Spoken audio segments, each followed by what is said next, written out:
Hola amigos, después de haber platicado acerca de la ley antilavado y los sujetos y las obligaciones, bueno, en el curso vimos los formatos publicados en papel. Y vimos la parte más importante de los formatos, entendiendo que hay partes que se repiten para todos los sectores obligados, como son los datos de identificación del cliente, los generales de la persona, pues esos se repiten siempre, la forma de pago también es uno de esos datos que se repite, y lo que iba cambiando de cada actividad vulnerable, pues analizamos los puntos esenciales que el formato me solicita de cada actividad. Sin embargo, los formatos han ido evolucionando desde que entró en vigor esta ley y seguirán evolucionando. Incluso por ahí ya están previstas modificaciones a la ley antilavado, que ya no se le va a llamar así. Es una ley donde lo que se trata de prevenir son operaciones con recursos de procedencia ilícita. Y el portal antilavado que dio a conocer el SAT por instrucciones de la Unidad de Inteligencia Financiera, pues ha estado también evolucionando. Algo que encontramos en este portal es que, bueno, desde aquí se puede hacer la inscripción del contribuyente, se pueden presentar los formatos, los reportes, de manera más ágil, más práctica. Entonces, el motivo de este anexo de tu video es presentarte estos formatos electrónicos, si es que no los conoces, para que veas de qué se trata, cómo se envía la información, hacer un ejercicio básico. Y por otro lado, pues también que tú utilices esta página, este portal antilavado, como un portal también para la consulta de los criterios de la Unidad de Inteligencia Financiera. ¿Por qué? Porque han habido modificaciones al reglamento, han habido nuevas reglas que van cambiando un poquito algunos conceptos de lo que se considera o no se considera giro vulnerable. Incluso hay actividades vulnerables que sí son considerados como obligados a registrarse, a reportar, pero que están exentos de mandar su información mensual. También lo vamos a platicar ahorita que veamos el formato. Entonces, aquí en este portal antilavado vamos a encontrar el portal de acceso para el registro, incluso aquí está el mecanismo de envío de reportes mensuales, que más bien son avisos. Acuérdate que hay avisos, no hay avisos acumulativos, realmente los avisos son mensuales, y en algunos casos pues el aviso mensual puede contener información recabada del acumulado semestral. Hay avisos modificatorios, sí, pero acuérdate que los avisos modificatorios, que es como el equivalente a una declaración complementaria, el aviso modificatorio no se puede estar presentando a cada rato. Tenemos un plazo de 30 días después de haber mandado el aviso normal para poder mandar un aviso modificatorio. Y bueno, acuérdate que también estaban los avisos de emergencia, ¿verdad? Que eran, yo les llamaba los pitufiavisos de emergencia, que es cuando mandamos el aviso pero con alguna alerta, ¿no? Y son avisos que se presentan en 24 horas. Entonces, esos son los avisos que se presentan aquí en este portal antilavado. La autoridad pues de repente ha sacado algunos, a veces saca algunas prórrogas en este portal, a veces concede algunas facilidades en cuanto al llenado del formato. Entonces, vamos a ingresar al portal de inscripción, precisamente para que veas este primer paso, cómo se realiza aquí en el esquema electrónico. El portal de inscripción es para poderte registrar. El sistema detecta que no eres un sujeto que está registrado, y por eso es que te pone un video tutorial. En el video tutorial aparece lo mismo que vamos a ver a continuación para que sepas cómo registrarte. Y bueno, una vez que ya a lo mejor viste cómo el video, entonces ya continuamos con el trámite de registro. Algo importante es que si observaste desde que entramos aquí al portal, el sistema nos solicitó la firma electrónica para identificarnos. Entonces, una vez que nosotros firmamos con nuestra fiel, como ya nos identificó el sistema, pues entonces por eso es que aparecen los datos aquí del contribuyente, de la empresa. Es importante indicarle al sistema un medio de contacto, por eso es que te pide teléfonos, te pide correo electrónico para establecer una comunicación. Acuérdate que la comunicación es vía electrónica, incluso cuando tú firmas y te das de alta, aceptas que la comunicación se haga, las notificaciones incluso se hagan a través de medios electrónicos, pues es tan importante con el tiempo que estés al pendiente del avance del buzón tributario. Va a ser un mecanismo de comunicación muy interesante con la autoridad. Y bueno, una vez que establecemos aquí los medios de contacto, teléfono, correo, le indicamos aquí al sistema cuál es nuestra actividad vulnerable.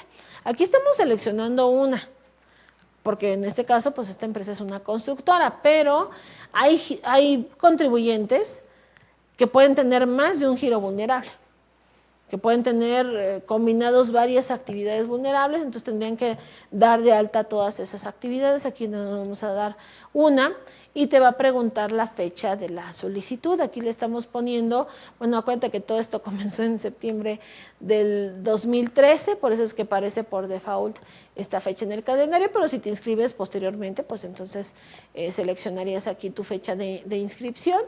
Y bueno, una vez que seleccionamos la actividad y la fecha, le damos a agregar actividad para que entonces en la parte de abajo de tu pantalla se agregue ya ese registro. O sea, tú en la parte superior indicas qué, y una vez que seleccionas el qué y le das a agregar, en la parte de abajo ese dato lo va incorporando a tu inscripción. Y entonces aquí aparece tu fecha de inscripción, aparece tu giro vulnerable, y si te observas al final aparece un bote de basura. Te explico, este bote de basura es muy importante, porque el día que ya no tengas una actividad vulnerable, pues te tienes que dar de baja aquí del padrón. ¿Y cómo se da uno de baja del padrón? Entras a modificación de datos de alta. Cuando entres a modificación de datos de alta vas a ver otra vez este formato, así como lo ves en pantalla, cómo se llenó la primera vez. Ubicas esta parte donde está tu actividad vulnerable, la fecha de inscripción, le das clic al bote de basura y entonces así es como uno se da de baja del portal antilavado. Entonces, es importante que lo recuerdes para cuando ya no debas estar aquí, pues entonces pues mejor te des de baja, porque algunas personas dicen, bueno, pues sigo presentando avisos en cero. Pues sí, pero el día que se te olvida un aviso en cero o cumplir con una obligación, ya vimos que las multas están caras, ¿no? Para esta legislación. Entonces, bueno, uno se da de baja dándole clic al bote de basura. Aquí nos estamos dando de alta, por eso es que le vamos a dar continuar. Y bueno, algo complicado que tiene este esquema, pues es que te pide información de todo, del domicilio donde se van a llevar a cabo donde se realiza, en este caso, la actividad vulnerable. Se registra, en muchas de las ocasiones el contribuyente está registrando su domicilio fiscal, bueno, sí, porque es el domicilio a lo mejor donde tiene sus oficinas, donde puede recibir información, notificaciones, etcétera. Una vez que damos de alta los datos de este domicilio, lo agregamos en la parte de abajo. Y bueno, si tienes sucursales, acuérdate que también hay que dar de alta las sucursales. A veces de momento no tenemos la información para dar de alta las sucursales. Si de momento no tienes el dato, pues le puedes poner que no y posteriormente volver a ingresar para entonces registrar la parte que te faltó.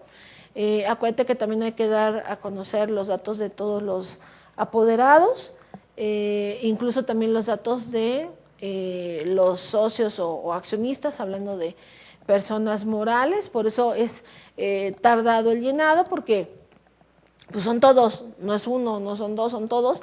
De momento, si no cuentas con la información completa, pues tienes un plazo de 60 días para poder cumplir después con el llenado completo, pero bueno, hay que tomar en cuenta que te piden la información completa, ¿no? Incluso hasta el dato de la escritura pública, el notario que certificó, algo interesante es que te pide el RFC, la CURP, en este caso de los socios, de los apoderados también, y conforme los vayas incorporando, van a ir apareciendo en la parte de abajo y se van a ir registrando. Algo interesante es que en la parte izquierda, si observas, va a ir agregando los módulos que tenemos que ir llenando en cuanto a la información. Y bueno, el formato, de pronto a algunas personas les asusta porque dice, bueno, ya me pide datos muy precisos, muy completos. Sí, porque la idea es prevenir el uso de recursos de procedencia ilícita. La idea es que seamos transparentes y tengamos control de esto. Por eso es que les comentaba, en el caso de los apoderados, pues hay que inscribirlos a todos, ¿no? Y te va a preguntar incluso quién es el representante, en este caso, de la como giro vulnerable, quién va a representar a la persona moral, porque es importante que si vas a representar a la actividad, pues tengas un poder, ¿no? Para estos efectos. Y bueno, aquí estamos registrando para que veas el llenado, se tiene que llenar la información.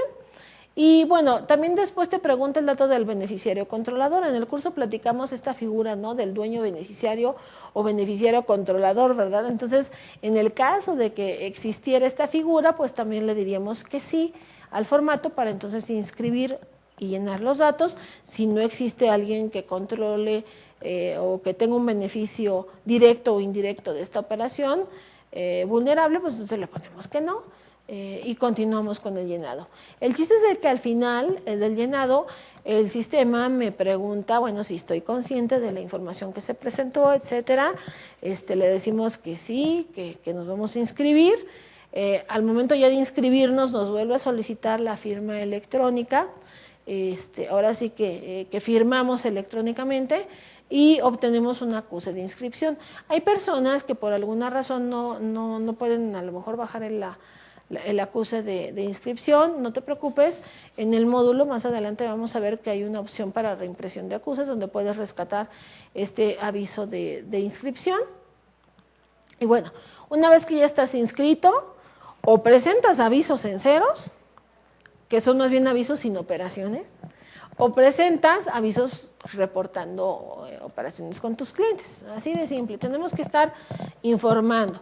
Y bueno, cuando no hay nadie a quien informar, pues es entonces cuando presento el aviso sin operaciones. Sin embargo, cuando sí tengo que llenar información, pues ahí está complicado, porque el formato antes se llenaba en línea. Entonces, para que pasara de una pantalla a otra, de verdad era un verdadero suplicio.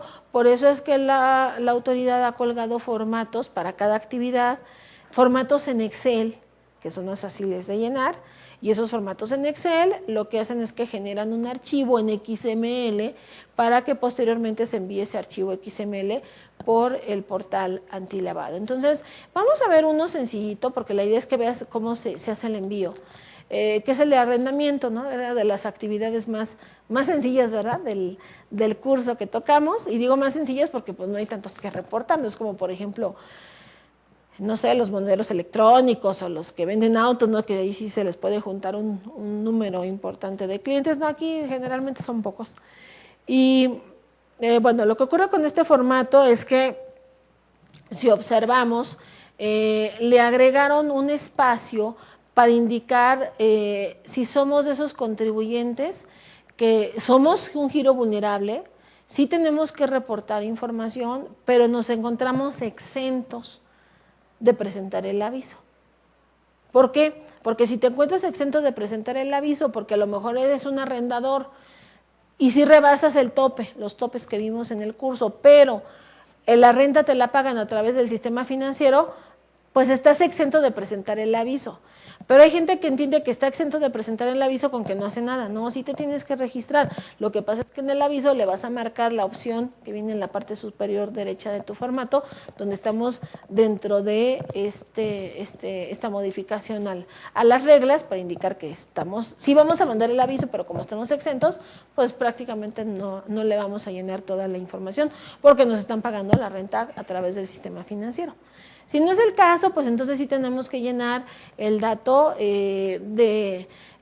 aquí aparece un dato de referencia. Esto es importante porque es una referencia de control interno, o sea, es un número para que tú vayas identificando el número de cliente, el número de aviso, el número de contrato, y sea más fácil después buscar el expediente. Vamos a indicar los generales de la operación, es decir, el mes que vamos a reportar, el año que vamos a reportar, vamos a indicar que si es un aviso sin alerta, o sea, normal, o viene una alerta de las que contiene ya el formato. Y bueno, después vienen los datos de identificación, que son los generales del cliente que vamos a referenciar. Acuérdate que puede ser una persona moral o puede ser una persona física, son los datos de identificación de este cliente. Y una vez que llenamos estos datos de identificación, en la parte de abajo viene una opción para darle siguiente y entonces pasar al siguiente apartado del formato.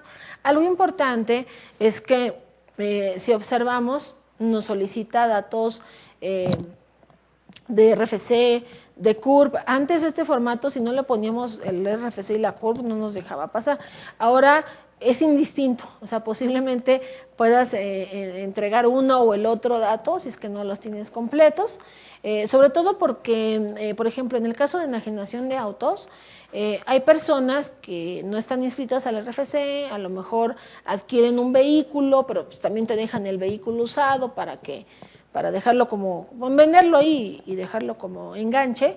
Entonces se establecieron reglas misceláneas que esas personas, si no son contribuyentes, pues se tienen que registrar, claro, y necesitamos obtener su RFC, pero necesito un escrito, una carta donde por escrito me autoricen a darlos de alta para expedirles el CFDI con el complemento de la enajenación del vehículo usado. Por eso es que el formato en algunas partes pues ya no solicita así como que forzosamente el RFC, y bueno, podemos entonces llenar la información a través de los otros datos. Claro, lo ideal es que aparezca ese dato de RFC, dado que los nuevos mecanismos de control indican que en cualquier enajenación de vehículo usado se tiene que generar entonces un CFDI.